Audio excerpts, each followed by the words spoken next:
Government is choosing. Government is prioritizing. And during his watch, President Ferdinand Marcos cannot always be on the right. He must take up matters as a whole to make things perfect for the country, and not only for the foreign hands that have always been manipulating us. Marcos knew then that the international proponents of free trade did not conceal their underlying and motivating belief that the nation-state is obsolete and the whole world must be transformed into a global village, where a nation's economic sovereignty is surrendered to those who run the International Monetary Fund, the World Bank, and the World Trade Organization. With his wife Imelda by his side, Ferdinand proved to be a dynamic, innovative, and forward-looking leader with self-sufficiency for the country as his immediate goal. He laid down the foundations of the nation's economic infrastructure by building more and better national roads, bridges, public edifices, which he later dubbed as concrete monuments to progress. In order to make Ferdinand's dream house a home, Imelda reflected, what makes a home? Love. And what is love made real? Beauty. What was the beautiful tradition, values, art that we had as a people? So Imelda built the Cultural Center of the Philippines to be a monument to the Filipino spirit, to give standard, to give identity, because there was a crisis of identity for Filipinos.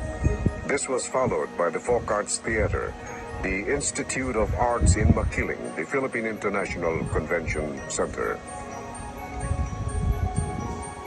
As time passed, they forgot how Marcos tried to control the prices of oil and other commodities and struggled to put up industrial projects that could have given more jobs and lifted the nation's economy. Imelda had to face the trial of the century in New York, charged with stealing $43 billion from the coffers of the government when the nation's budget for 20 years of Marcos' rule reached up to only $32 billion. Simple arithmetic. With his meager Ilocano budget, as it were, President Marcos embarked on a massive buildup of roads, bridges, and other infrastructure projects meant for the betterment of the country's economic structure.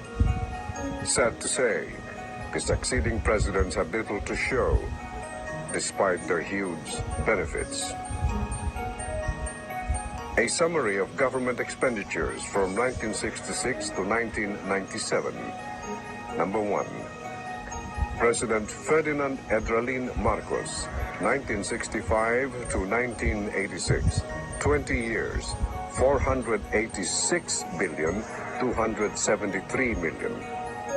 Number 2. President Corazon Aquino, 1986 to 1991, 6 years, 1 trillion, 77 billion, 895 million.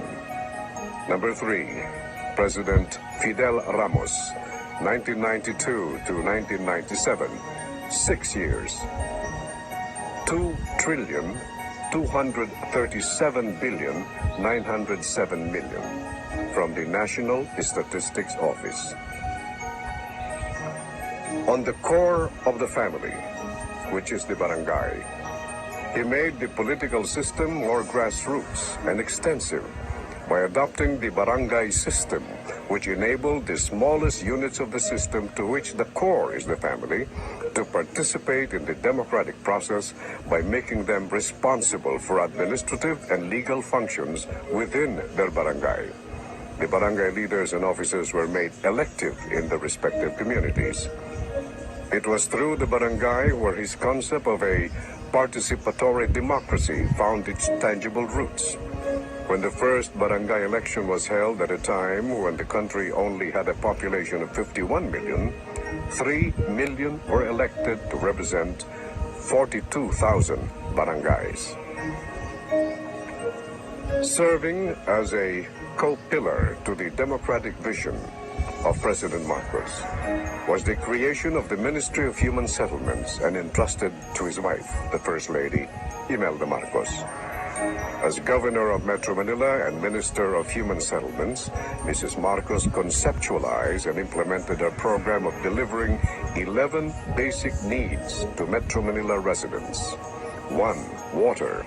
2. Electricity. 3. Food through agriculture. 4. Clothing through cottage industries. 5. Livelihood or the economic base. 6. Medical services. 7. Education, culture, and technology. 8. Ecological balance. 9. Sports and recreation. 10. Shelter, which includes housing and land use. And 11. Mobility, which includes roads. She constructed housing units, known as the Bliss Homes, coupled with livelihood projects. This provided not only low-cost dwelling units, but also income for the less fortunate residents.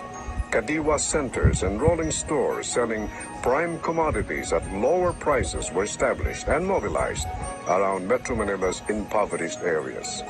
Metro Aid centers were organized that provided employment for some 10,000 Metro Aids who were responsible for the cleanliness and purification of the metropolis. Hospitals and institutions with specialization in various fields, such as the Heart Center, Kidney Center, Lung Center, the Children's Hospital, among others, were established. The Philippine General Hospital was reconstructed and expanded to extend better and more efficient service to a greater number of our Filipino people. Imelda had done more good for the Filipino people than all the presidents combined, except, of course, President Ferdinand Marcos. Hawaii homeowners